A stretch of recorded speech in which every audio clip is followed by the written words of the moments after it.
Saya percaya kita semakin hari semakin diberkati Tuhan, semakin hari semakin kita merasakan kasih dan kebaikan Tuhan dalam hidup kami.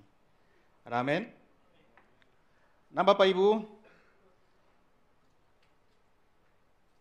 kalau kita lihat di dalam ruangan kita, terjadi perubahan besar.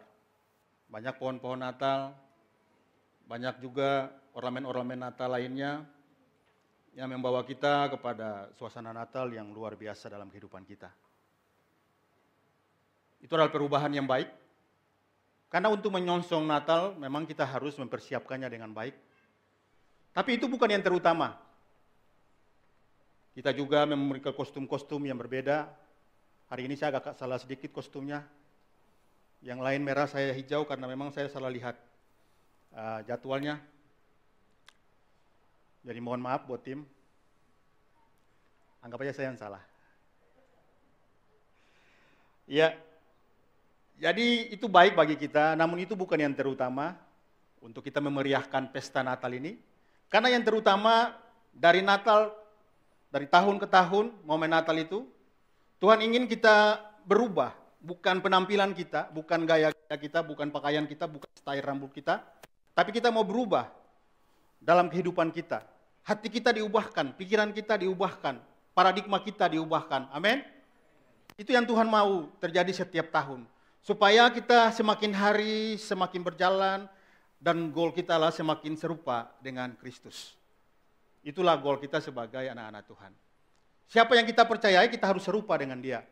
Makanya jangan heran kalau kita mempercayai sesuatu kita akan jadi sama seperti apa yang kita percayai. Tapi hari ini kita bersyukur kita mempercayai Tuhan yang benar. Tuhan yang penuh dengan kasih. Bukti kasihnya kita merayakan Natal di hari ini. Ada amin? Mari kita lihat apa yang terjadi dengan Bunda Maria. Dalam Lukas pasal 1 ayat 26 sampai 38. Demikian firman Tuhan. Dalam bulan yang ke-6, Allah menyuruh malaikat Gabriel pergi ke sebuah kota di Galilea bernama Nazaret.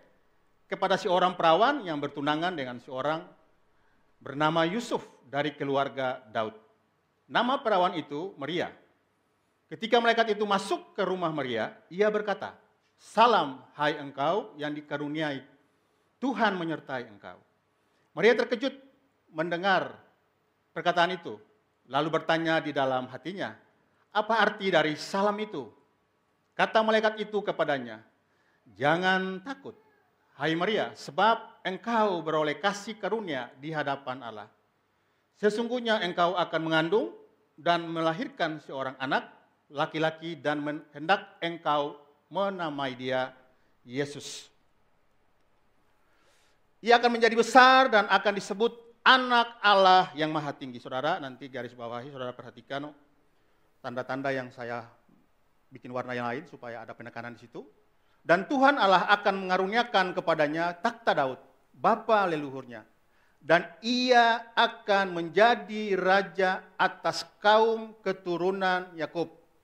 Jadi dia akan menjadi raja atas Daud, atas kaum keturunan Yakub sampai selama-lamanya. Dan kerajaannya tidak pernah berkesudahan kekal. Kata Maria kepada malaikat itu, "Bagaimana hal itu mungkin terjadi? Karena aku belum bersuami." Jawab malaikat itu kepadanya, "Roh Kudus akan turun atasmu dan kuasa Allah yang Maha Tinggi akan menaungi engkau. Sebab itu, anak yang akan kau lahirkan itu akan disebut kudus." Sekali lagi, akan disebut kudus, anak Allah. "Dan sesungguhnya Elisabet sanakmu itu, ia pun sedang mengandung seorang anak laki-laki pada hari tuanya, dan inilah bulan yang ke-6 bagi dia, yang disebut mandul itu. Sebab bagi Allah tidak ada yang mustahil." Kata Maria, "Sesungguhnya aku ini hamba Tuhan. Jadilah padaku menurut perkataan itu." Lalu malaikat itu meninggalkan dia. Dari perikop ini, saya lihat ada beberapa hal yang penting yang perlu kita pelajari bersama, yang perlu kita maknai bersama, supaya kita bisa melihat bahwa Natal itu arti yang sesungguhnya kepada kita. Yang pertama, Maria mendapat kasih karunia dari Allah untuk melahirkan seorang Yesus. Dari sekian banyak wanita yang ada pada saat itu di seluruh dunia, Marialah yang mendapat kasih karunia. Dia dipilih Allah untuk melahirkan seorang yang bernama Yesus. Siapa Yesus itu? Tadi firman Tuhan katakan disebut kudus. Sekali lagi, disebut kudus, anak Allah yang maha tinggi. Kudus di situ menerangkan kepada kita bahwa itu adalah identitas kealahannya. Sekali lagi, kudus di situ mengindikasikan bahwa menerangkan kepada kita, memberikan pengertian kepada kita bahwa itu adalah bentuk keilahiannya. Dia adalah seorang Allah yang turun dari surga, datang sebagai manusia dan mau berkorban untuk kita. Sebagai bukti bahwa ia mengasihi kita. Ada banyak ayat, tetapi dalam perikop ini, itulah di mana bahwa Yesus itu benar-benar adalah Allah. Benar-benar adalah Tuhan. Karena yang dipakai di situ adalah dia disebut kudus. Kata kudus itu hanya dimiliki oleh Allah. Tidak ada seorang pun yang bisa disandangkan dengan kata kudus. Karena kudus itu adalah milik Allah. Jadi Yesus benar-benar adalah Allah itu sendiri. Katakan amin. Jadi Maria mendapat kehormatan untuk melahirkan, untuk mengandung Allah yang menjadi manusia di dalam kandungannya. Yang kedua, akan menjadi raja atas takhta Daud. Jadi mengandung seorang Allah yang akan menjadi raja dan memerintah di atas orang Israel atau di atas keturunan Yakub. Memang benar bahwa pertama tujuan Yesus datang adalah untuk bangsa Israel. Sehingga dalam beberapa pertemuan Yesus dengan murid-murid, dia sering berkata bahwa memang aku datang untuk kamu.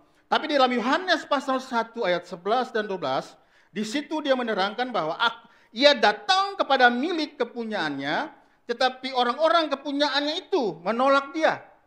Sehingga ayat 12, setiap orang yang menerimanya diberi kuasa untuk menjadi anak-anak Allah. Siapa mereka? Saudara dan saya hari ini. Karena penolakan mereka lah sampai hari ini, keselamatan itu ada pada kita. Dia datang dan dia mau lahir di dalam hidup kita. Sehingga Natal itu bukan menjadi bagian orang Yahudi, bahkan 90% mereka tidak mau menerima dia. Ketika dia datang dan dia harus mati untuk menyelamatkan mereka. Tapi hari ini kita semua, jalan terbuka untuk kita semua menerima dia sebagai Tuhan dan Juru Selamat. Dan dia mau menjadi raja untuk memerintah dalam hidup kami. Ada amin? Oleh karena itu saudara, ini suatu kebahagiaan, suatu kasih karunia yang besar kepada kita. Karena kita dipilih untuk Yesus lahir dalam kehidupan kita. Kalau Yesus mau lahir dalam kehidupan kita, biarlah dia mau memerintah sebagai raja di dalam kehidupan kita. Supaya Natal ini, raja yang kekal itu mau memerintah kita, supaya dari Natal tahun ke tahun, bisa mengubah hidup kita. Ada amin? Kita tidak akan menjadi sama lagi. Oleh karena itu kita merayakan Natal dengan perubahan-perubahan supaya mengingatkan kita bahwa kita harus menyambut dia dengan sungguh-sungguh. Bukan hanya sekilas untuk dilihat orang menyambut tamu, tapi kita menyambut raja di atas segala raja supaya dia mau memerintah dalam kehidupan kita dan dia berkuasa mengubah hidup kita. Ada amin?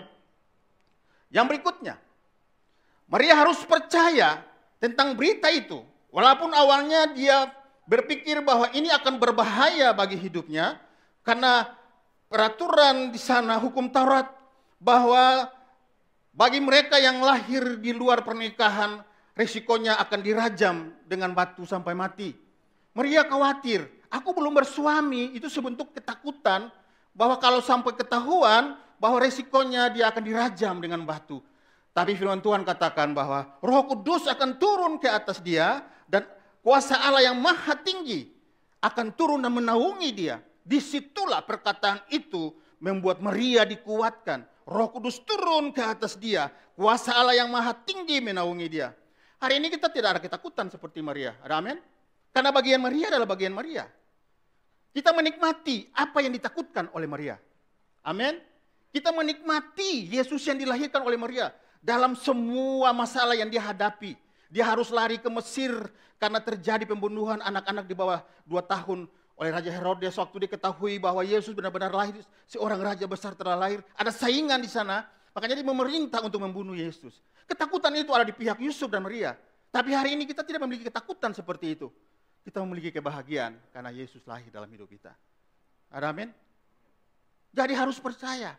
Orang Majus pun percaya. Orang yang tidak mengenal Tuhan aja percaya. Apalagi kita sekarang. Kalau kita percaya, ya harus percaya dengan sungguh-sungguh. Supaya kita benar-benar mengalami perubahan. Raja itu mengubah, raja itu memerintah. Kita tidak ada di dalam 2 pemerintahan. Kita dipilih Tuhan, tidak suam-suam kuku. Tapi kita dipilih Tuhan, supaya Tuhan mau memerintah dalam hidup kita. Para gembala juga percaya. Dan mereka datang dengan suara firman Tuhan itu, mereka datang membuktikan bahwa iya benar. Sesuai dengan firman Tuhan. Maaf, saya minum sebentar.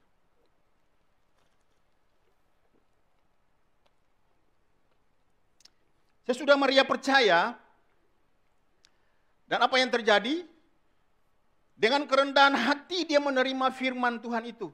Sehingga Tuhan mau memakai dia. Dia harus membuka dirinya, menerima apa yang disampaikan oleh Tuhan kepadanya, supaya Tuhan bisa memakainya. Supaya terjadi perubahan besar dalam hidupnya. Maria yang adalah wanita biasa, tetapi Tuhan memilih dia, dan dia membawa sejarah baru dalam umat manusia. Amin. Hari ini Bapak dan Ibu dan saya, Tuhan pilih kita harus percaya. Dan kita harus merendahkan hati, membuka hati kita. Supaya Tuhan mau lahir dalam hidup kita. Supaya kita mau mengubah sejarah dunia dalam hidup kita. Amin. Paling tidak kita mengubah sejarah hidup kita. Paling tidak kita mengubah sejarah keluarga kita. Dan orang banyak yang ada di sekitar kita. Itulah tujuan Tuhan memanggil kita. Bukan supaya kita hanya melihat dia sebagai Tuhan. Tapi supaya kita diubahkan. Inilah yang harus terjadi di dalam kehidupan orang percaya. Ada 3 hal yang Tuhan ingin ubahkan di dalam mengubah hidup kita. Atau Tuhan ingin ubahkan yang terjadi di dalam hidup kita. Yang pertama kita lihat 1 Yohanes 2 ayat 16. Sebab semua ada di dalam dunia itu. Yaitu keinginan daging, keinginan mata, serta keangkuhan hidup. Bukan berasal dari Bapa, melainkan dari dunia ini. Jadi ada 3 hal yang Tuhan ingin ubahkan supaya kita benar-benar lewat momen Natal ini kita berubah. Yang pertama yaitu keinginan daging. Tuhan ingin mengubah ini. Keinginan daging itu berarti berbicara tentang pembaharuan karakter. Ada dampak yang terjadi di dalam perubahan karakter kita. Kalau kita mengatakan raja itu sudah memerintah, berarti harus ada dampaknya dari atas pemerintahan baru di atas dalam hidup kita. Kalau kita mengatakan dia sudah datang sebagai raja, raja itu datang dalam hidup kita, tapi kalau kita tidak ada perubahan, menjadi pertanyaan, raja siapa yang memerintah? Tapi hari ini saya percaya, Bapak dan Ibu mengerti bahwa kita sudah menerima raja damai dalam hidup kita. Amin. Supaya dia memerintah dalam hidup kita. Dia mau merubah hidup kita. Roma 8 ayat 78 dan 13. Sebab keinginan daging adalah perseteruan terhadap Allah. Karena ia tidak takluk kepada hukum Allah, hal ini memang tidak mungkin baginya. Mereka yang hidup di dalam daging tidak mungkin berkenan kepada Allah. Sebab jika kamu hidup menurut daging, kamu akan mati. Tetapi jika oleh roh kamu mematikan perbuatan-perbuatan tubuhmu, kamu akan hidup. Saudara, manusia bukan berseteru dengan Allah karena manusia itu tidak mengenal Allah, tidak mengenal Yesus. Tapi di dalam ayat ini menjelaskan kepada kita, orang-orang yang sudah mengenal Allah pun bisa menjadi seteru Allah. Mengapa? Karena dia masih hidup di dalam perbuatan dagingnya. Oleh karena itu tadi saya awali bahwa kalau raja itu memerintah harus ada perubahan. Kalau tidak ada perubahan, ya berarti belum ada raja yang damai itu memerintah dalam hidup kami, dalam hidup kita. Setuju tidak Bapak Ibu? Jadi harus ada perubahan karakter. Ini yang Tuhan mau dan Tuhan mau ubahkan kita supaya ada perubahan karakter. Ya kita hari ini, kita menerima doktrin kasih karunia. Tapi kasih karunia itu bukan sesuatu yang lemah. Hanya untuk menyelamatkan kita saja terus dia tidak berdaya. Kasih karunia itu bukan tidak berdaya supaya karena dia tidak bisa mengubah hidup kita. Ini pengertian yang salah. Justru kasih karunia itu adalah kekuatan untuk kita berubah. Tanpa kasih karunia, kita tidak memiliki kekuatan. Kekuatan itu kita dapat dari mana? Rasul Paulus katakan, Aku hidup, tetapi bukan aku lagi yang hidup, melainkan Kristus yang hidup di dalam aku. Inilah kekuatan kita untuk berubah secara karakter. Saya sangat menolak keras kalau orang berkata bahwa kasih karunia itu tidak ada berkaitan dengan perbuatan baik. Itu sangat berkaitan, karena kasih karunia itu akan mengubah kita. Sehingga orang melihat kita bahwa Kristus ada di dalam kita, memerintah di dalam hidup kita. Sepakat dengan saya? Iya. Karena begini saudara, kita sering temukan bahwa di dalam keluarga orang Kristen atau di dalam keluarga manusia, seringkali anak itu berseteru dengan orang tuanya. Karena anak itu tidak mau taat, anak itu tidak mau setia, anak itu memberontak, lalu dia pergi meninggalkan orang tuanya. Sama seperti kita juga. Kita punya Bapa, kita punya Allah, tapi terkadang kita memberontak terhadap Dia. Kita tidak taat kepada Dia, kita tidak mau tunduk kepada Dia. Ini yang disebut dengan perbuatan daging. Dan kalau kita hidup di dalamnya, kita katakan kita mati secara rohani. Dan hari ini Tuhan mau mengubah karakter kita supaya kita hidup di dalam Dia dengan berkemenangan. Ada amin? Ya, saudara lihat, ini perbuatan daging sama dengan penyembahan berhala. Kita menduakan hati kita kepada Tuhan. Mengenal Allah tapi mendua. Jadi hari ini Tuhan mau. Alkitab katakan Tuhan juga bisa cemburu. Kenapa? Karena kita menduakan Dia. Tapi saya percaya hari ini setiap kita memilih Tuhan satu-satunya yang memerintah dalam hidup kita. Ada amin. Ya. Sesudah kita menerima Dia, kita dipimpin oleh Dia. Dikatakan semua orang yang dipimpin oleh Roh Allah adalah anak Allah.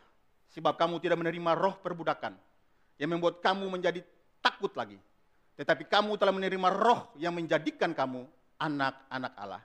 Oleh roh itu kita akan berseru, ya Aba, ya Bapa. Ini tanda bahwa kita sudah berdamai dengan Allah. Kita memiliki keintiman dengan Allah. Orang yang berseteru dengan orang tuanya, tidak mungkin dia akan dengan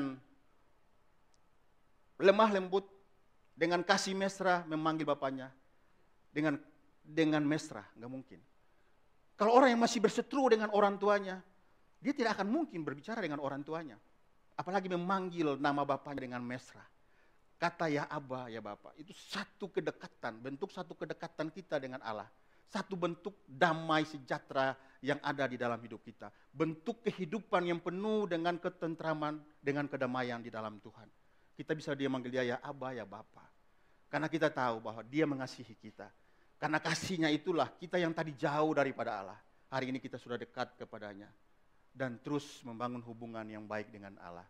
Hubungan yang intim dengan Tuhan. Ada amin Bapak Ibu?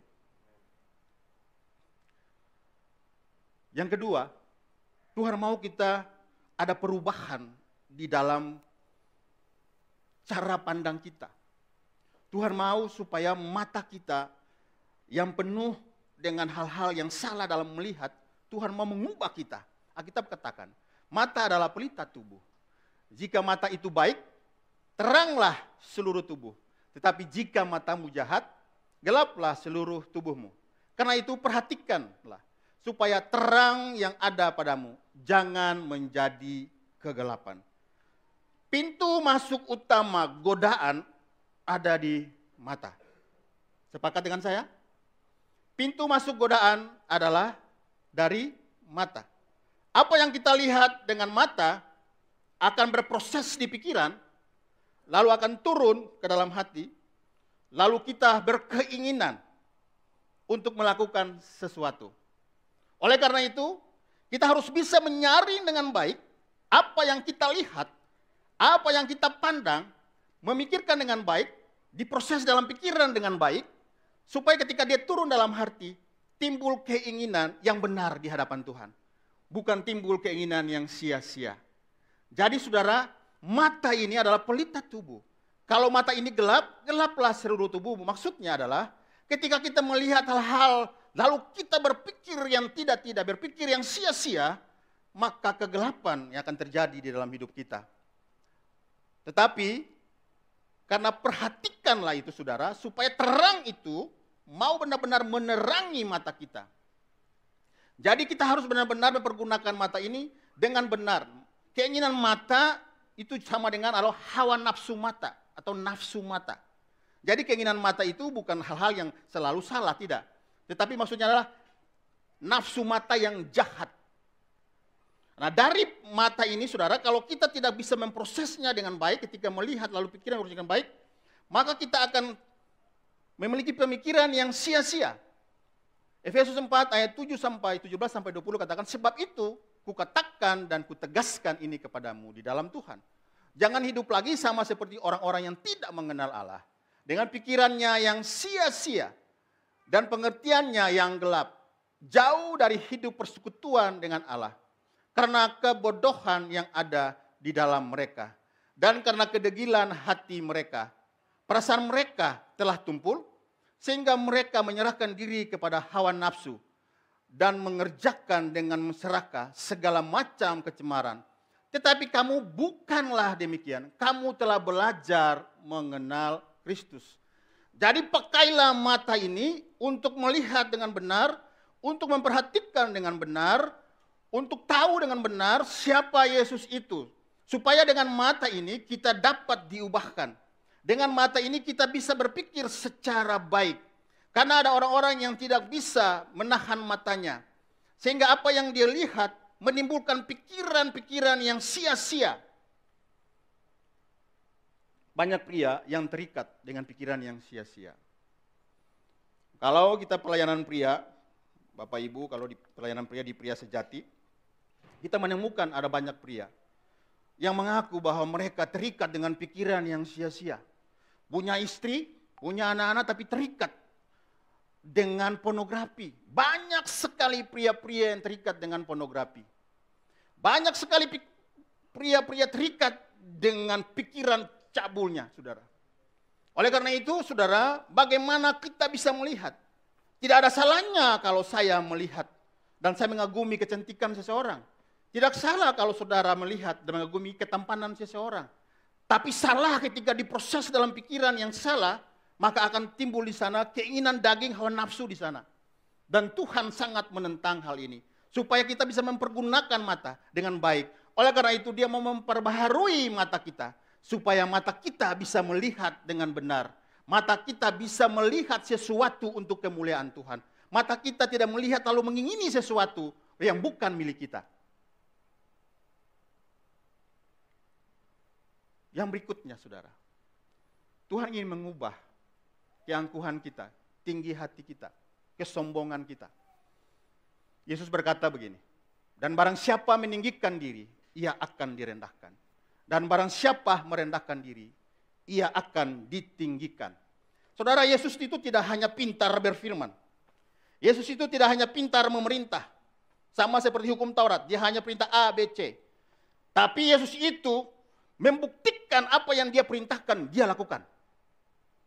Hari ini kalau dia katakan merendahkan diri, dia sudah melakukannya. Dari seorang Allah menjadi seorang manusia, paling hina. Bahkan terhina kemungkinan dari semua orang manusia. Bisa dibayangkan seorang Allah diperlakukan tidak sopan. Bisa dibayangkan seorang Allah diperlakukan dengan serendah itu. Alkitab katakan, seketika lebih rendah daripada malaikat. Bahkan saya katakan, seketika itu juga lebih rendah daripada manusia yang ada pada saat itu. Karena penghinaan yang luar biasa, dia tidak bersalah. Sebagai manusia dia tidak melakukan satu pun kesalahan. Apalagi sebagai seorang Allah, dia maha kudus.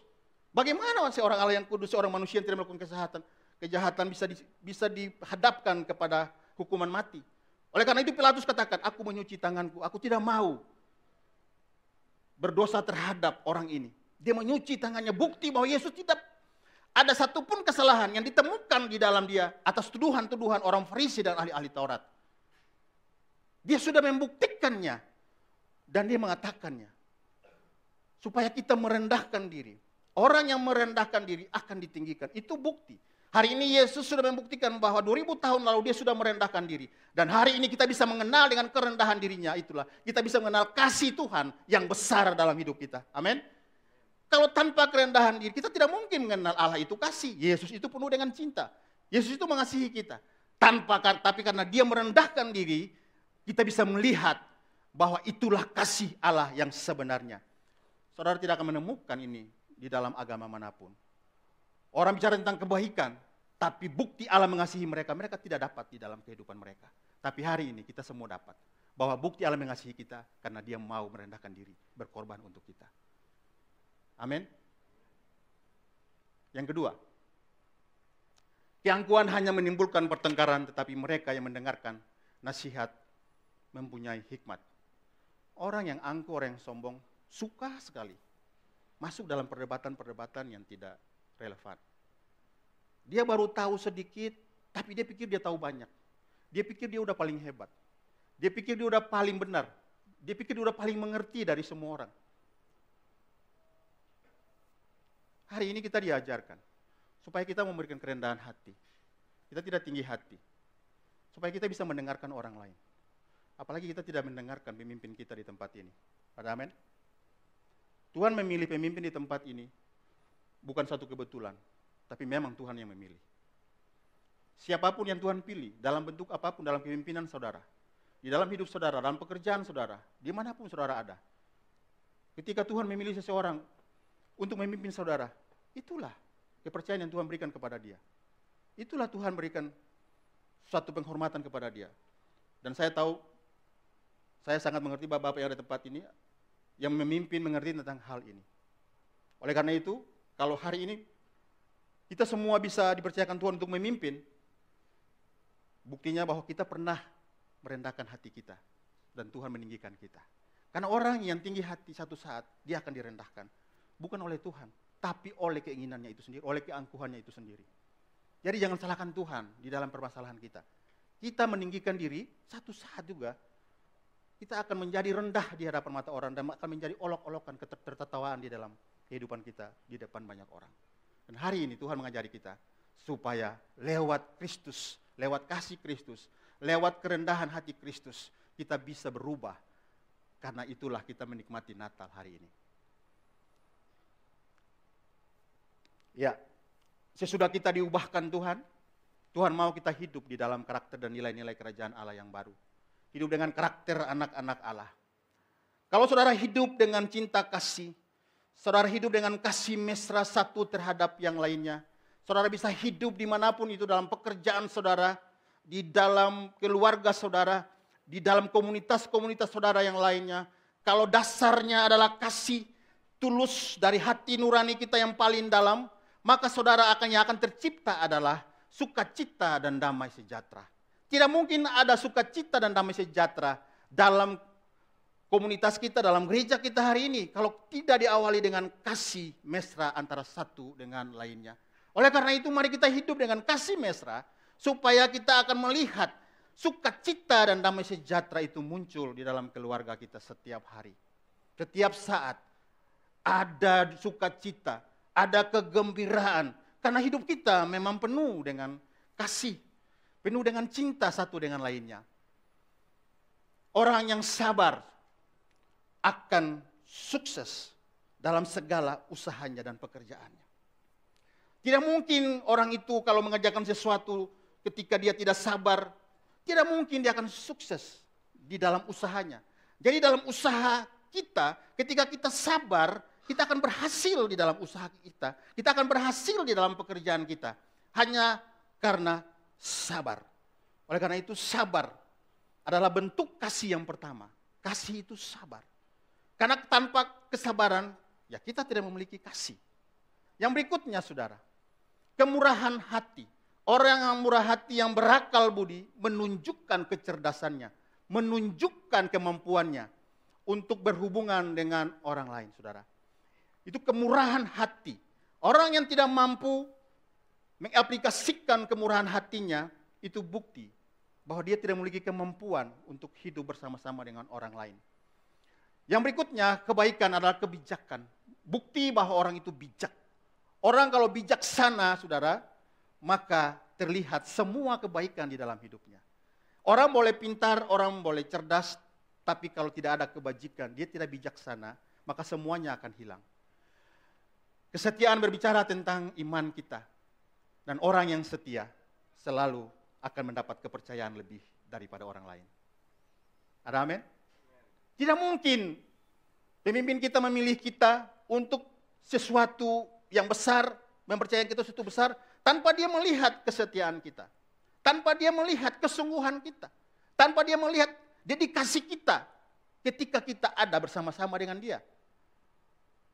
Orang jahat pun, dia pasti memilih orang baik untuk menjadi temannya. Apalagi orang baik. Gak mungkin dia memilih orang yang tidak setia. Saya pernah komplain dalam hati saya nggak ungkapkan. Mengapa mereka pilih orang ini? Tapi saya perhatikan, oh karena kesetiaannya, bukan karena kepintarannya. Awal saya lihat ini, jalan aja nunduk. Gak mau tegur sapa kita. Tapi kok dia dipilih? Dalam posisi sebagai PIC penginjilan. Saya sampai heran, ini apa yang dipilih hari ini? Jalan aja nggak memperhatikan orang, bagaimana dia mau menginjili orang? Tapi yang saya perhatikan adalah, dia setia, sehingga kepercayaan itu diberikan kepada dia. Oke, mungkin dia belum sanggup, tapi dia akan belajar. Ada amin? Karena kesetiaannya tadi. Tapi kalau kita setia, tidak setia, kita bisa, tapi kalau kita nggak setia, siapa yang mau milih kita? Kita sibuk sana, sibuk sini, tapi kalau kita sibuk, tapi nggak setia, mengerjakan sesuatu tidak pernah selesai. Siapa yang mau milih kita? Mau dipercayakan sesuatu, udah hilang. Mau diomongan sesuatu, udah nggak ada. Itu bentuk ketidaksetiaan. Tapi hari ini, dalam kesetiaannya itu membuktikan bahwa kita punya iman kepada Yesus yang setia. Ada amin? Kelemah lembutan. Kalau saudara mau mengumpulkan massa, modalnya cuma satu. Intim, kelemah lembutan. Orang yang intim, cepat sekali dia mengumpulkan orang lain. Cepat sekali dia bersahabat dengan orang lain. Jadi kelemah lembutan ini adalah dasar daripada kehidupan kita untuk menjalin hubungan dengan sesama. Yang terakhir, penguasaan diri. Orang yang menguasai dirinya, dia tidak akan jatuh dalam berbagai macam situasi. Orang yang menguasai dirinya, dia bisa hidup nyaman karena dia bisa menguasai dirinya. Dia tidak akan jatuh dalam berbagai persoalan, masalah yang besar karena dia bisa menguasai dirinya. Tapi kalau orang yang tidak bisa menguasai dirinya, akan banyak masuk dalam berbagai masalah di dalam kehidupannya. Saudara, hari ini, inilah Natal yang membawa perubahan kepada kita. Singkat saja saya mengajarkan ini, saya menyampaikan ini kepada kita, termasuk saya. Karena saya percaya kita semua mau berubah. Jadi tidak ada hal yang tidak lebih baik daripada perubahan. Jangan saudara lihat hasilnya, tapi saudara lihat prosesnya dalam hidup saudara. Semoga Natal yang kita rayakan setiap tahun ini membawa dampak perubahan yang baik setiap tahun di dalam kehidupan kita. Supaya kehidupan kita bisa menghasilkan jiwa-jiwa untuk kerajaan Allah. Tuhan Yesus memberkati kita.